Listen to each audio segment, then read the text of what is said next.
What's up, everyone, and welcome back to the only show that dares to speak the truth. The raw, uncut truth about the streets, the music, and the legends who walked through both. Today, we ain't just talking about history, we're talking about a wound that's still festering in the heart of hip-hop, a mystery that's been shrouded in more smoke than a Compton blunt session. We're talking about Tupac Shakur, the man, the myth, the legend, and the night his light got snuffed out in Vegas back in '96. And let me tell you, what you thought you knew, that shit's about to get flipped on its head.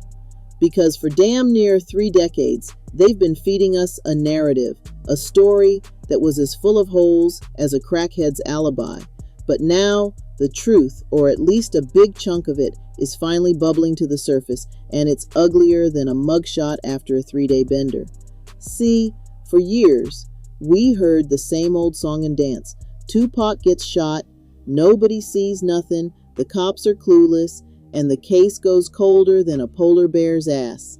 Orlando Anderson, the South Side Crip, who allegedly got his ass handed to him by Pac and Suge, he's named as a suspect. But then he ends up dead in some unrelated gang shit. Convenient, right? Too damn convenient. It left a bad taste in everybody's mouth, a feeling that something was rotten in Denmark, or more accurately, in death row. The streets were talking, the whispers were loud, but official channels, crickets. Absolute silence. It was like they wanted this thing to just disappear, to be another unsolved mystery in the annals of hip-hop's bloody history. But you can't bury a legend like Pac, not when his spirit still haunts the airwaves and his words still echo in the minds of millions. Now, let's rewind to that fateful night, September 7th, 1996. Mike Tyson's fighting in Vegas, a spectacle that brought out all the real ones, the hustlers, the ballers, the gangbangers, and of course, the biggest names in the game. Pac's there, with Suge Knight, the big homie, the CEO of Death Row, a man who commanded respect and fear in equal measure. They're fresh off the Tyson fight, heading to Club 662, Suge's spot, for the after party. The energy's electric, the air's thick with anticipation, and then, boom, they run into Orlando Anderson. Now, the official story, the one they tried to sell us, was that Pac and Suge just jumped this dude because he had some beef with Pac's friend. A simple street brawl, right? Wrong. That was just the spark that lit the fuse on a powder keg that had been building for years. Because what they didn't tell you, what they conveniently left out, was the deeper shit. The real animosity that was simmering beneath the surface. This ain't just about a scuffle in a casino lobby. This is about pride, about territory, about $1 million bounty that was put on Pac and Suge's heads. Yeah, you heard that right.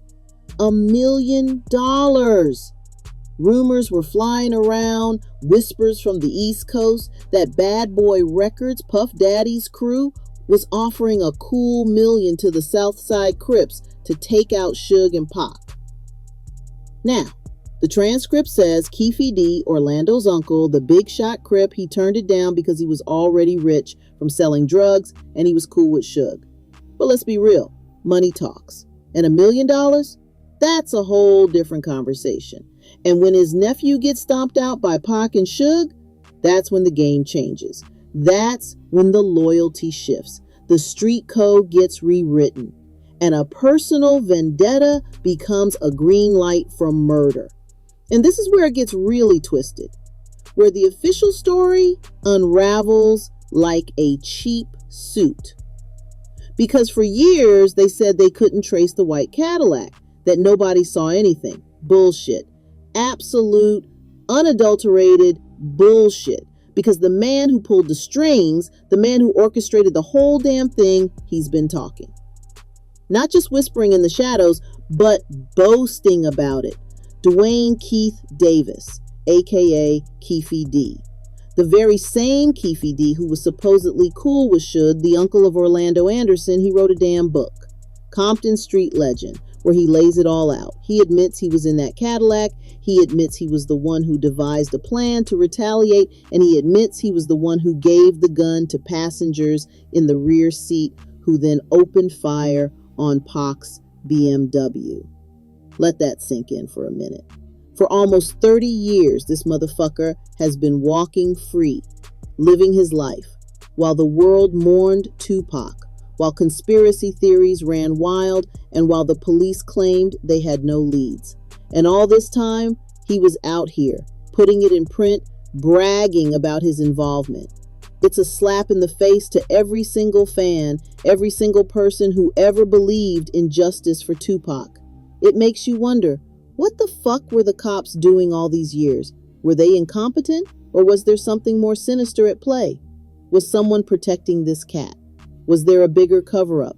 Because the official narrative, the one they spoon-fed us, it just doesn't hold up when you got the alleged mastermind confessing in a damn book.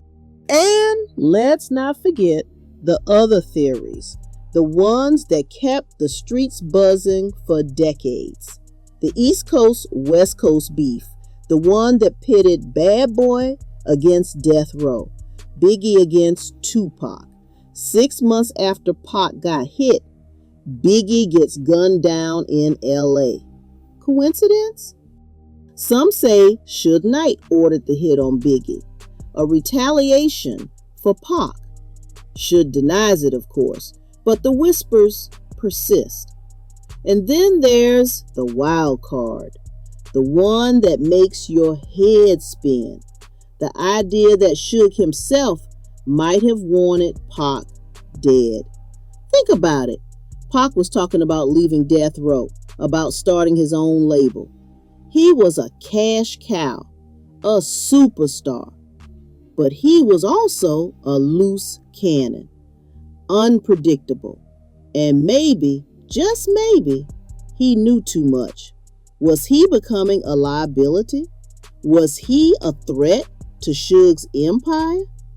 It's a dark thought, a chilling possibility, but in this game, nothing is off limits.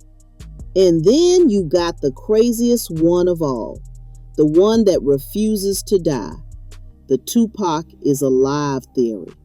Yeah, I know, it sounds like some tinfoil hat shit, but you can't deny the enduring power of that idea.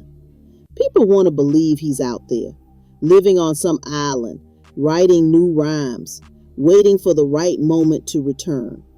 It speaks to the impact he had, the void he left behind. But let's be real, folks. The man was shot 4 times. He spent 6 days fighting for his life, and he was pronounced dead. As much as we want to believe in miracles, sometimes a bullet is just a bullet, and death is final. But the fact that these theories even exist, that they've been circulating for so long, it tells you something. It tells you that the official story was never enough. It tells you that people knew deep down that there was more to it, that the truth was being suppressed. And now, with Keefe D's arrest, with his own words coming back to haunt him, it feels like we're finally getting closer to some semblance of closure. But don't get it twisted. This ain't over. This is just the beginning of another chapter in the saga of Tupac Shakur.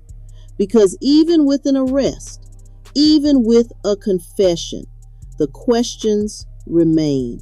Why did it take so long? Who else knew? And what other secrets are still buried in the desert sands of Las Vegas? This ain't just about a murder. It's about the corruption, the cover-ups, the way the system works to protect some and bury others. Tupac was a voice for the voiceless, a poet